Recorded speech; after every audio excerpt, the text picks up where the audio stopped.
Our family business was my dad's pride and joy. He built it from the ground up, a small local shop that blossomed into a multi-million-dollar company. I started working there right after college, learning every single part of the operation. My older sister, Clara, joined a few years later. She was always more ambitious, more cutthroat. I was happy being the head of the product development department, the creative side of things. Clara, on the other hand, had her eyes on the top spot. When Dad decided to retire, he had a tough choice to make. He loved us both, but he knew the business needed a certain kind of leadership to keep growing. In the end, he named Clara as the new CEO. I was genuinely happy for her. I thought finally, we could run this company together, as partners, just like we'd always dreamed. I was so naive. The Monday after Dad's retirement party was a day I'll never forget. Clara called me into her new, ridiculously large office. It was the same office our dad had used for 30 years,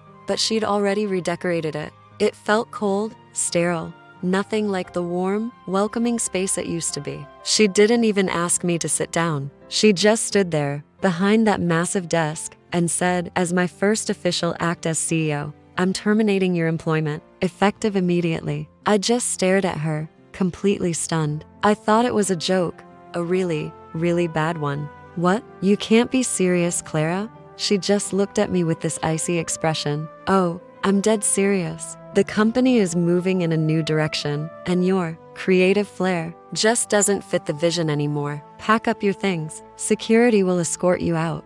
I tried to reason with her. I reminded her of all the years I'd put in, the successful products I'd developed, the fact that we were family. It was like talking to a brick wall. She had an answer for everything. My successful products were lucky breaks. My years of service were stagnating the company. And as for family, this is business, not a family picnic, she said. That's when it happened. A laugh just bubbled up from my chest. It wasn't a happy laugh. It was a laugh of pure, unadulterated disbelief. I couldn't stop. The absurdity of it all was just too much. My own sister, firing me from the company our dad built, escorted out by security like a common criminal. Clara was furious. "What's so funny?" she hissed. I finally managed to catch my breath. "You, Clara, you're what's funny. You think this is your big power move, don't you? You think you've won?" She just smirked, thinking she had me backed into a corner. But she had no idea what was coming. As security walked me to my office to pack my box of personal items, my phone buzzed. It was a text from our dad. It just said,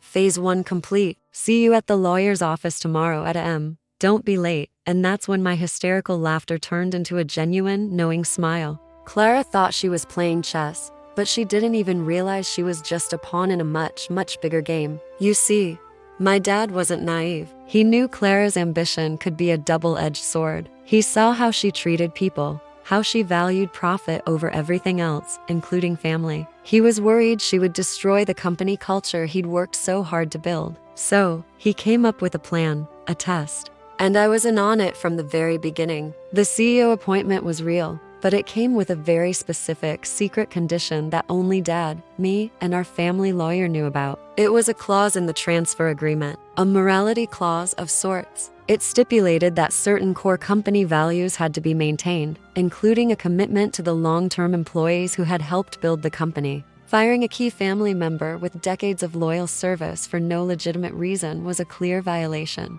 The next morning, I walked into the lawyer's office. Dad was already there, looking grim but resolute. Clara arrived a few minutes later, looking smug and triumphant. She probably thought she was there to finalize some paperwork. Her face when the lawyer started explaining the breach of contract was a picture I will cherish forever. The clause was ironclad. By firing me in such a callous and unjust manner, she had triggered it. The lawyer explained that her authority as CEO was immediately suspended, and the board of directors, which Dad still chaired, would be convening an emergency meeting. Her power trip had lasted less than 24 hours. She screamed, she cried, she accused Dad and me of conspiring against her. Dad just looked at her sadly. "I gave you the keys to the kingdom, Clara. All you had to do was not burn it down on your first day. I wanted to see if power would corrupt you, or if you had the wisdom to lead with integrity. You failed the test. The fallout was spectacular. The board, composed of people who had known our family for years, was appalled by her actions. They unanimously voted to remove her as CEO. The position was then offered to me. It wasn't how I ever imagined taking over, but I knew I had to do it to protect our father's legacy and the livelihoods of all our employees. My first act as CEO, I called a company-wide meeting. I reversed several of the cold, corporate policies Clara had tried to implement in her one-day reign of terror. I reinstated the employee profit-sharing program she'd planned to cut, and I walked through every department, talking to people, reassuring them that the heart of the company was still intact. As for Clara, she was given a generous severance package but was completely removed from the business. She sold her shares and left town. I haven't heard from her since. Sometimes I feel a pang of sadness for how things turned out. We were sisters, after all. But then I remember that cold look in her eyes as she fired me. And I know our dad made the right choice. He didn't just save the company. He revealed her true character. Now, running the company is my focus. It's a lot of pressure, but I love it. I make sure to lead with the same integrity and kindness that my dad did. I learned a valuable lesson through all this. True power isn't about having a title or a big office. It's about earning the respect of the people you lead and never, ever forgetting where you came from. The company is thriving more than ever, not just because of good business, but because it's run with heart. And that's a legacy I'm proud to continue.